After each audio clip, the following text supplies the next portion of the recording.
అందరికీ నమస్కారం అండి.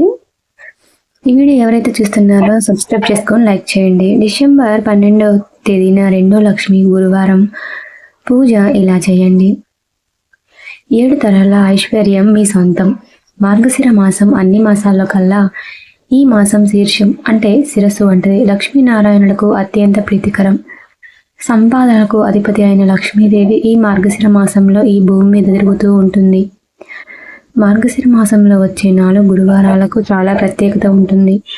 మార్గశిర గురువారాలు అంటే లక్ష్మీదేవికి ఎంతో ప్రీతికరం అని పురాణాలు చెప్తూ ఉన్నాయి. మార్గశిర మాసంలో వచ్చే గురువారాలని లక్ష్మీ వారాలు అని అంటారు. ఈ మాసంలో మొత్తం లక్ష్మీ వారాలు 4 వారాలు వచ్చాయి. అత్యంత పవిత్రమైన మార్గశిర రెండవ లక్ష్మీ వారం డిసెంబర్ 12వ తేదీన వచ్చింది. కాబట్టి వచ్చే లక్ష్మీ గురువారాలు పూజిస్తే లక్ష్మీదేవి మీ ఇంట్లో తాండవిస్తుంది, సిరుల వర్షం కురిపిస్తుంది. కాబట్టి ఖచ్చితంగా ఈ డిసెంబర్ 12న లక్ష్మీ పూజ చేయండి. అయితే పూజా విధానం ఏంటో ఇప్పుడు చూద్దాం.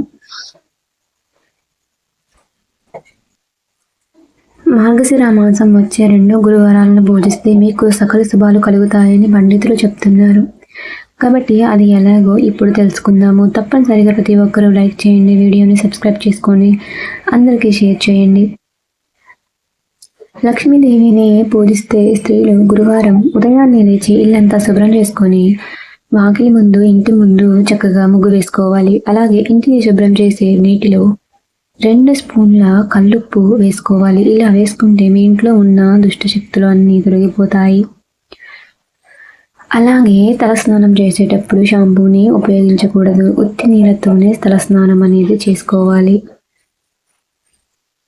అలాగే ఇంటి గడపలకు పసుపు కుంకుమ బొట్టు పెట్టుకోవాలి. ఇంటి ముందు అష్టదళ పద్మ ముగ్గం వేయాలి. లక్ష్మీదేవి ఫోటోకి పసుపు కుంకుమ బొట్లు పెట్టి తామర పువ్వులతో గులాబీ పువ్వులతో పటం ముందు అలంకరించుకోవాలి. ఈ పువ్వులు అంటే లక్ష్మీదేవికి చాలా చాలా ఇష్టం.